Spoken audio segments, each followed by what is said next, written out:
Hello everyone. तो कैसे हैं आप सब लोग?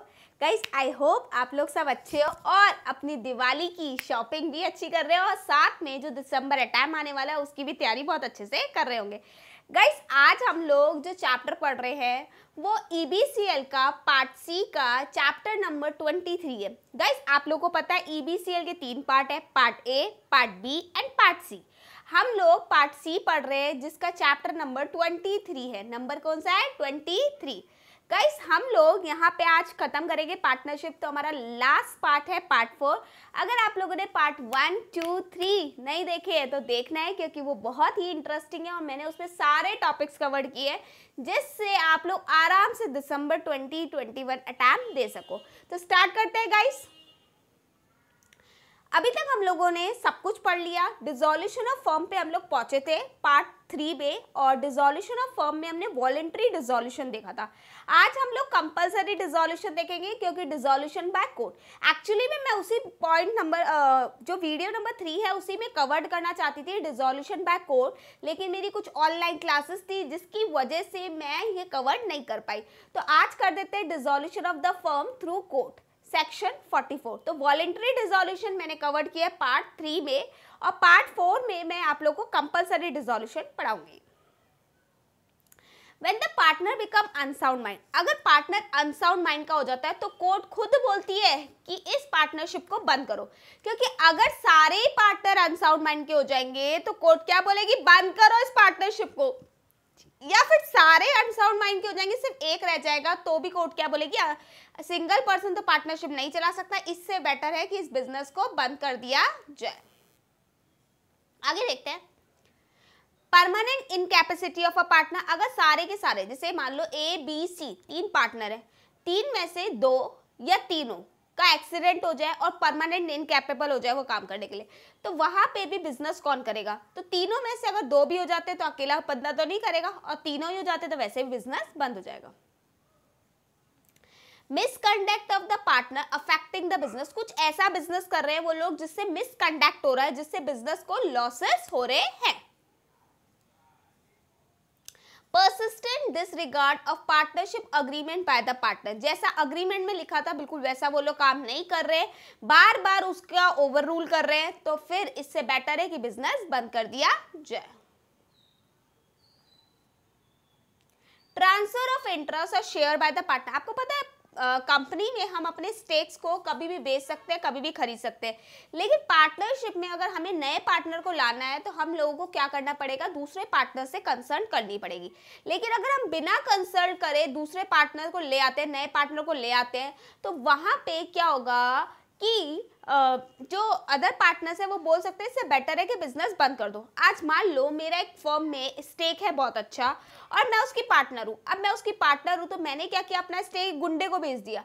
तो अगर मैंने मेरा स्टेक गुंडे को बेच दिया तो गुंडा अगर मेरी जगह काम करेगा तो दूसरे पार्टनर उसके साथ काम नहीं करेंगे, तो वो लोग बोलेंगे it's better to close the business. Business working at a loss, आप लोगों ने बिजनेस स्टार्ट किया था प्रॉफिट के लिए, लेकिन बिजनेसेस में तो सिर्फ और सिर्फ लॉस हो रहा है, सिर्फ और सिर्फ लॉस हो रहा है, तो इससे बेटर है बिजनेस को बंद कर दिया जाए।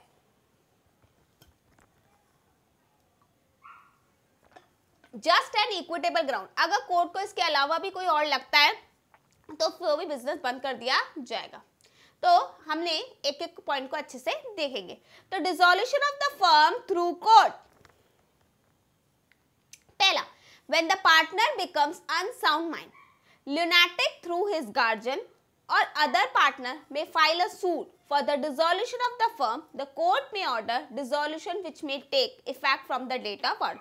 तो lunatic मतलब जो unsound mind का हो गया वो खुद तो नहीं कर सकता, वो खुद तो केस नहीं लगा सकता, तो उसके क्या लगाएंगे? गार्जियन या फिर रिप्रेजेंटेटिव, और दूसरे पार्टनर खुद केस लगाएंगे और बोलेंगे कोर्ट को कि कोर्ट जी प्लीज ऑर्डर दे दीजिए, इस बिजनेस को बंद कर दिया जाए। जिस दिन कोर्ट ऑर्डर दे देगा वो बिजनेस बंद हो जाएगा। आगे देखते हैं। Permanent incapacity of a partner, when the partner has become permanent incapable of performing his duty as a partner. Example, he become blind, अंधा हो गया वो, पैरालिटिक हो गया उसको, etc. The court may, at the instant of any other partner, order the dissolution of the firm. तो दूसरे partners चाहें तो बोल सकते हैं कि बिजनेस को बंद कर दिया जाए। misconduct of a partner affecting the business. When the partner is guilty of misconduct which is likely to prejudicially the business of the firm. अगर पार्टनर कोई ऐसा काम कर रहा है जिसकी मिसकंडक्ट की वजह से बिजनेस को बहुत बड़ा लॉस हो रहा है, द कोर्ट में dissolve the firm at the instant of any other partner. तो दूसरे पार्टनर्स के कहने पे कोर्ट डिसॉल्व कर सकती है. जैसे गैम्बलिंग बाय द पार्टनर और conviction of the partner for travelling without ticket will be ground of मिसएंड. तो उसने सट्टा बाजारी में पैसा लगाया या लोगों को धोखा दे रहा है, तो इससे बेटर है, उसके साथ बिजनेस करने से बेटर है वो बिजनेस बंद कर दिया जाए. persistent disregard of partner agreement by the partner. तो अगर आपने जो पार्टनरशिप अग्रीमेंट किया उसके अगेंस्ट आप बार बार ओवररूट कर रहे हो, तो इससे बेटर है कि बिजनेस बंद कर दिया जाए. When the partner frequently commit breach to the partnership agreement को आप बार बार तोड़ रहे हो, and other partner find it impossible to carry on the business, और ये पॉसिबल नहीं है फिर बिजनेस करने के लिए, द कोर्ट में order dissolution at the instance of other partner. तो दूसरे पार्टनर्स के कहने पे कोर्ट क्या कर सकती है, डिसोल्यूशन कर सकती है. तो अभी तक हम लोगों ने क्या पढ़ा कि पार्टनर क्या हो सकता है, अनसाउंड माइंड का हो सकता है. दूसरा पार्टनर की इनकैपेसिटी हो जाएगी. नेक्स्ट हम लोगों ने देखा उस मिसकंडक्ट वाला, और लास्ट हमने देखा persistent disregard of agreement of partnership agreement. Transfer of interest or share by the partner. When the partner has transferred the whole or of his interest to third person, or where the interest has been attracted under the decree or sold under the law, the other partner may sue for dissolution. भाई अगर मेरा stake किसी partnership firm में है और मैंने क्या किया, किसी गुंडे को बेच दिया, तो ये गलत है, तो वहां पे दूसरे पार्टनर्स उस बिजनेस को बंद कराने के लिए बोल सकते हैं. Business working as a loss. काम क्यों करते हैं, प्रॉफिट कमाने के लिए. प्रॉफिट हो ही नहीं रहा, तो नहीं हो रहा, तो इससे बेटर है बिजनेस को बंद कर दो. द कोर्ट में dissolve a partnership firm where it is satisfied that the business of the firm can not be carried on except at a loss. तो बिना लॉस के कोई काम ही नहीं चल रहा है, प्रॉफिट तो हो ही नहीं रहा, सिर्फ लॉस लॉस लॉस लॉस हो रहा है, इससे बेटर है ना बंद कर दिया जाए. Just and equitable ground. तो court may dissolve a firm on any other ground if it is satisfied that it is just and equitable to dissolve the firm. तो और भी कोई रीजन लगता है कोर्ट को कि लाइक बिजनेस इलीगल हो गया है या फिर गवर्नमेंट ने कोई नोटिफिकेशन निकाल दिया, तो कोर्ट को लगता है तो वो डिसोल्यूशन करवा सकता है. Effect of dissolution. Continue authority of partner क्या होगी, rights to return the premium. Continue liability क्या होगी पार्टनर्स की, सेटलमेंट कैसे होगा, और लॉस हो गया तो कैसे होगा. तो एक बार देख लेते हैं. सबसे पहला कंटिन्यू अथॉरिटी क्या होती है पार्टनर की. जब बिजनेस डिसॉल्व होता है तो पार्टनर्स के कौन कौन से राइट्स होते हैं. The authority of partners to bind the firm continue as long as it necessary to wind up the business, provided that the firm in no case bound by the act of the partner who has been adjudged as insolvent, except in the principle of holding out. Guys ध्यान से सुनना, partners अब business को बंद करने जा रहे हैं, तो जब तक बिजनेस बंद नहीं होता तो वैसे ही फर्म उसके लिए लायबल है, पार्टनरशिप फर्म लायबल है पार्टनर्स के लिए जैसे कि पहले लायबल थी. तो द अथॉरिटी ऑफ पार्टनर, मैं एक बार वापस रीड कर रही हूँ, सुनना. The authority of partners to bind the firm continue as long as, कब तक, necessary to carry winding up the business. तो जब तक बिजनेस वाइंड अप हो रहा है तब तक है ना, कहते हैं बिल्कुल वैसे ही लायबल है फर्म पार्टनर्स के एक्ट के लिए जैसे पहले लायबल थी, provided that the firm in no case bound by the act of the partner who has been adjudged insolvent.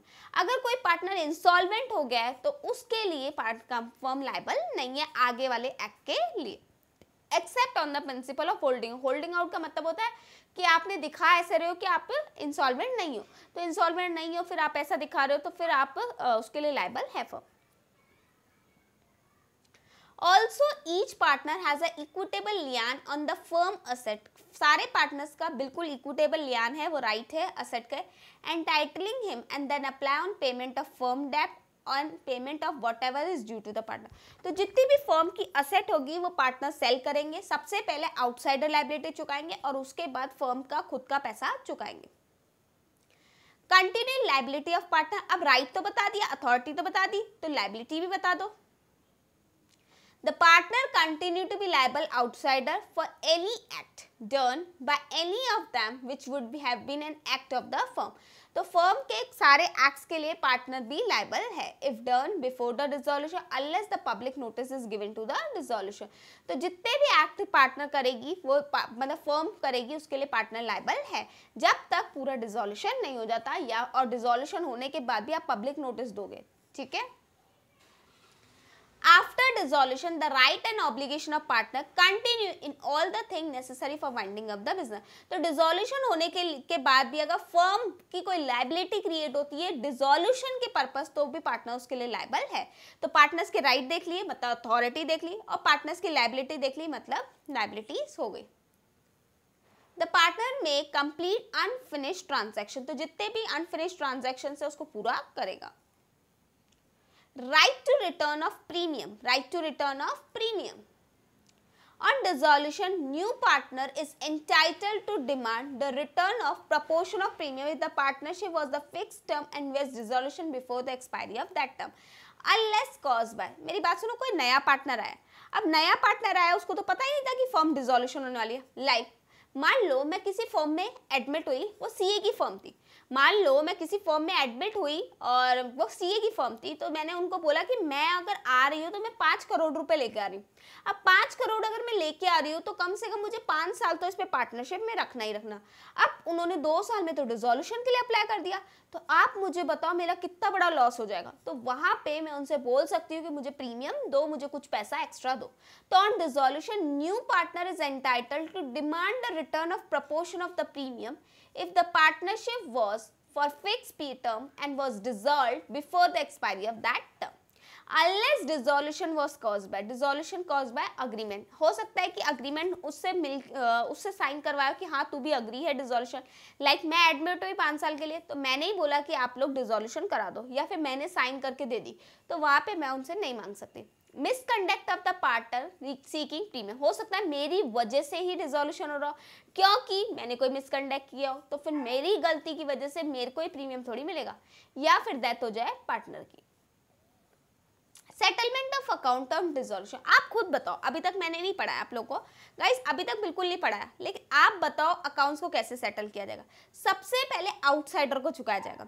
Outsiders को चुकाने के बाद अगर पार्टनर के कोई लोन है तो पार्टनर ने अगर बिजनेस को लोन दिया है तो पहले लोन दो, फिर अनसिक्योर क्रेडिटर्स को दो, फिर क्या करो, फिर पार्टनर्स की कैपिटल को चुकाओ, और उसके बाद भी अगर कुछ पैसा बचता है तो पार्टनर्स के कैपिटल प्रॉफिट शेयरिंग रेशियो में उनको प्रॉफिट बांट दो।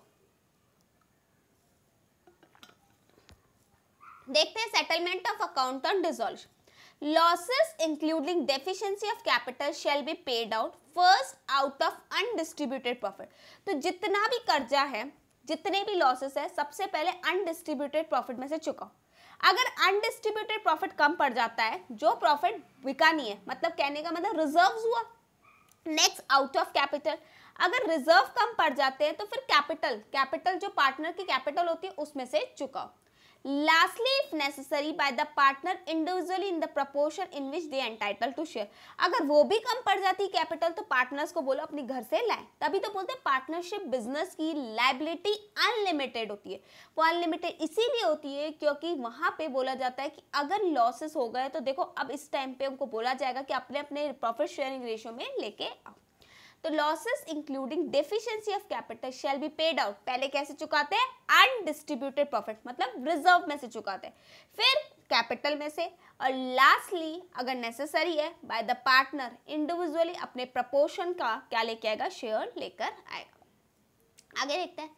The asset of the firm including the sum contributed by partner to make up losses or deficiency of capital shall be applied in the following manner।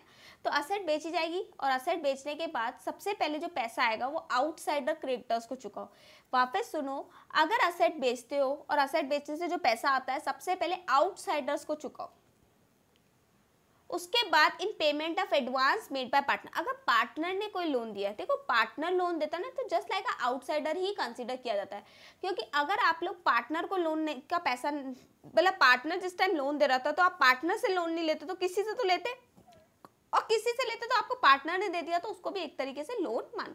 तो सबसे पहले outsider को चुकाओ, फिर partner के लोन्स को चुकाओ, उसके बाद अगर पैसा बचता है तो पार्टनर्स की कैपिटल को चुकाओ, और अल्टीमेटली अगर कोई बचता है तो पार्टनर अपनी प्रॉफिट शेयरिंग रेशियो में चुकाएंगे। तो सबसे पहले आउटसाइडर को चुकाओ, फिर पार्टनर्स के लोन को चुकाओ, फिर पार्टनर्स की कैपिटल को चुकाओ, और अगर उसके बाद भी कुछ बचता है तो जो भी प्रॉफिट बचता है तो पार्टनर के प्रॉफिट शेयरिंग रेशियो में उनको बांट दिया जाए। Where the asset are not sufficient, the partner has to bear the loss in equal shares। भाई अगर पार्टनरशिप अग्रीमेंट नहीं बना हुआ, तो क्या होता है कि अगर लॉसेस हो जाते हैं तो वहां पे पार्टनर अपने घर से पैसा लाएंगे, तो जितना भी लॉस होगा सारे पार्टनर इक्वली बेयर करेंगे। क्योंकि आपने पढ़ा है कि अगर कोई अग्रीमेंट है तो वो प्रॉफिट शेयरिंग रेशियो चलेगा, तो लॉस भी वही शेयर चलेगा। लेकिन अगर कोई अग्रीमेंट नहीं है तो वहां पे पार्टनर इक्वल शेयर में लाएंगे। Loss due to insolvency of partner. A B C तीनों पार्टनर थे, तीनों ने सोचा बिजनेस को बंद कर दिया जाए। तीनों ने सोचा बिजनेस को बंद कर दिया जाए, जो बहुत ही अच्छी पार्टनरशिप चला रहे थे, और उन्होंने सोचा क्यों ना बिजनेस को बंद कर दिया जाए। अब जब बिजनेस को बंद किया तो असेट बिकी तो लायबिलिटी चुकाई गई। जैसे ही लायबिलिटी चुकाई गई उनको पता चला कि उनको लॉस हो गया 3 करोड़ का। तो बी ने अपने आप को इनसॉल्वेंट प्रूफ कर दिया।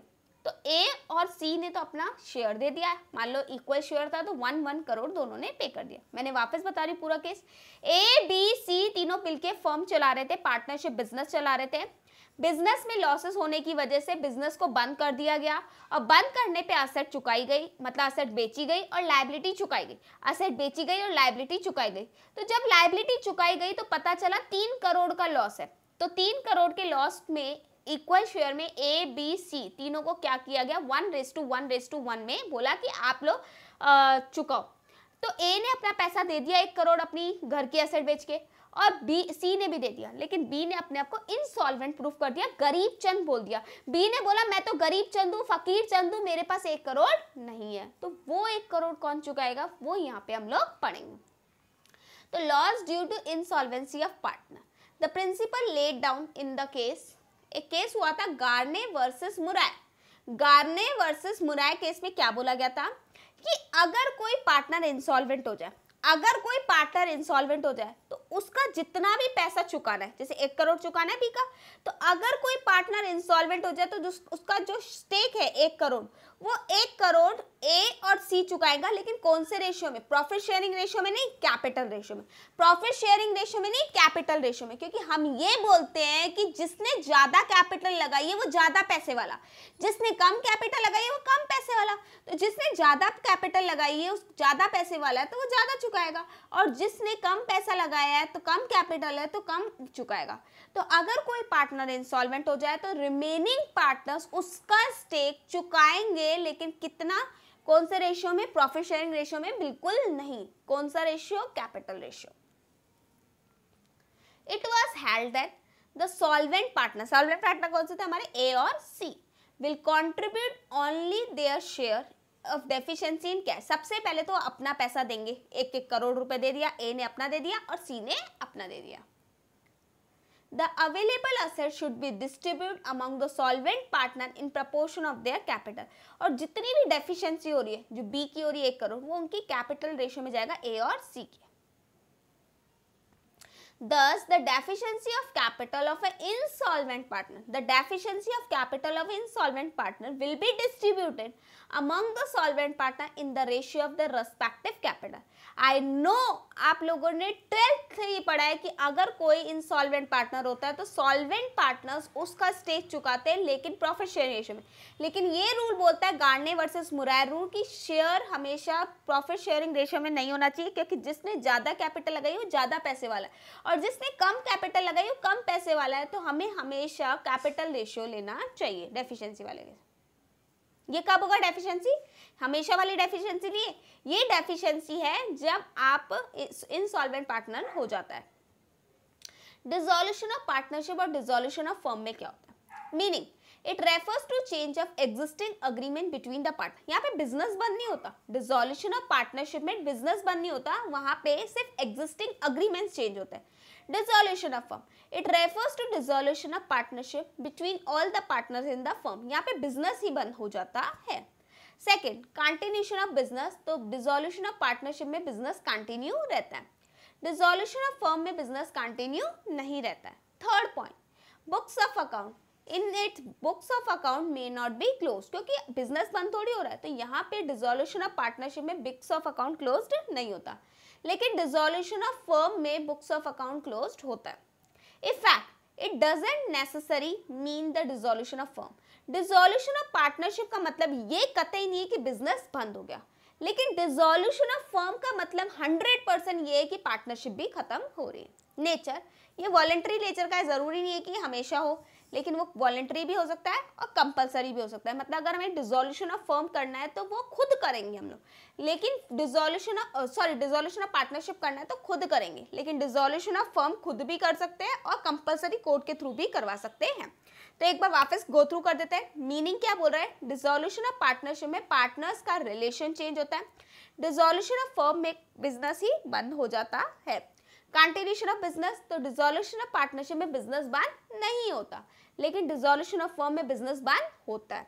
Books of account, dissolution of partnership में बुक्स ऑफ अकाउंट क्लोज्ड नहीं होती है, लेकिन डिसोल्यूशन ऑफ फर्म में बुक्स ऑफ अकाउंट क्लोज्ड होती है। इफैक्ट डिसोल्यूशन ऑफ पार्टनरशिप में का मतलब ये नहीं है कि डिसोल्यूशन ऑफ फर्म हो, लेकिन डिसोल्यूशन ऑफ फर्म का मतलब 100% ये है कि डिसोल्यूशन ऑफ पार्टनरशिप हो। Nature, dissolution of partnership voluntary होती है, मतलब हम खुद करते हैं, लेकिन डिसोल्यूशन ऑफ फर्म में वॉलेंट्री भी हो सकती है और कंपलसरी भी हो सकती है।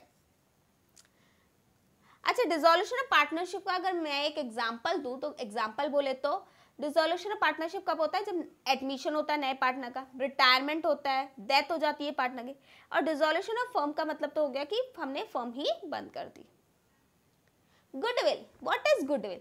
गुडविल होता है कि जस्ट लाइक आपकी मार्केट में कितनी रेस्पेक्ट है, this is an partnership intangible asset. Intangible asset क्यों? क्योंकि गुडविल एक फील होने की चीज है, आपकी रिस्पेक्टेबल पोजीशन है, ना तो हम इसको टच कर सकते हैं ना हम इसको देख सकते हैं। It is an advantage which is acquired by business beyond the mere value of capital, stock fund, property employed therein, in consequences of general public patronage and encouragement which is received consent or habitual customer. Goodwill का मतलब ये है कि हमें extra फायदे होना।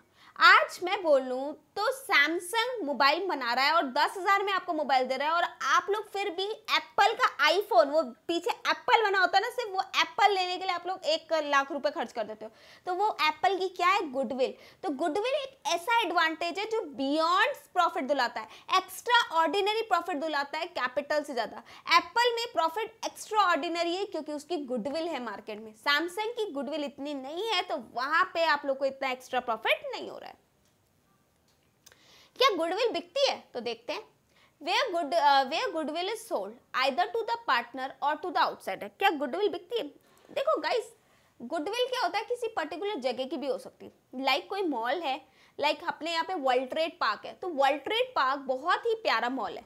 अब world trade park की गुडविल बहुत अच्छी है, तो वहाँ की अगर कोई शॉप की रेट 50 लाख रुपए, अगर कोई 50 लाख रुपए कोई शॉप की रेट है तो वो 1 करोड़ तक की भी बिक जाएगी। क्यों? क्योंकि उसकी गुडविल है। लेकिन वही शॉप अगर कोई कच्ची बस्ती में हो तो 50 लाख की ही बिकेगी। क्लियर? तो वो होता है गुडविल।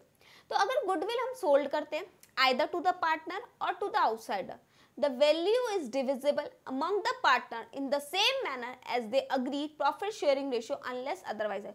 तो गुडविल अगर कोई नया पार्टनर आता है तो लेकर आता है गुडविल का पैसा, या अगर पुराना पार्टनर है तो वो सेल कर रही है, पार्टनरशिप बिजनेस अगर गुडविल सेल कर रही है तो उससे जो प्रॉफिट होगा वो कौन बांटेगा? सारे पार्टनर्स में प्रॉफिट शेयरिंग रेशियो में बढ़ जाएगा, अनलेस एंड अदरवाइज अग्री। लेकिन मेरे हिसाब से खाली गुडविल कभी नहीं बिकती, अगर बिजनेस बिकता है तो ही गुडविल बिकती है, बिजनेस के बिगड़ने। आज मैं बोलूं कि मेरी शॉप तो जीटी की शॉप, मान लो वर्ल्ड ट्रेड पार्क में मेरी बड़ी प्यारी शॉप है, तो वर्ल्ड ट्रेड पार्क की शॉप तो मेरी है लेकिन उसकी गुडविल तू ले जा, ऐसा कभी नहीं होता। गुडविल हमेशा बिजनेस के साथ ही बिकती है। राइट्स आर, बायर के क्या राइट होते हैं गुडविल में और सेलर के क्या राइट होते हैं। तो सबसे पहले हम लोग देखते हैं गुडविल खरीदने वाला। गुडविल खरीदने वाला मतलब बायर, बायर के क्या क्या राइट्स होते हैं।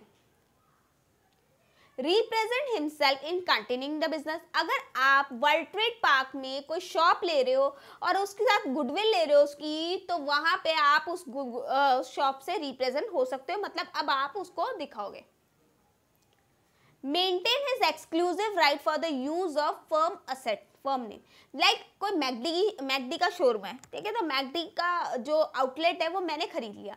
अगर मैंने खरीद लिया तो मेरा उस पर एक्सक्लूसिव राइट है, सिर्फ मेरा राइट है कि मैं उसको अपने नाम से चला सकूं, मतलब मैकडी के नाम से वो बिजनेस चला सकूं।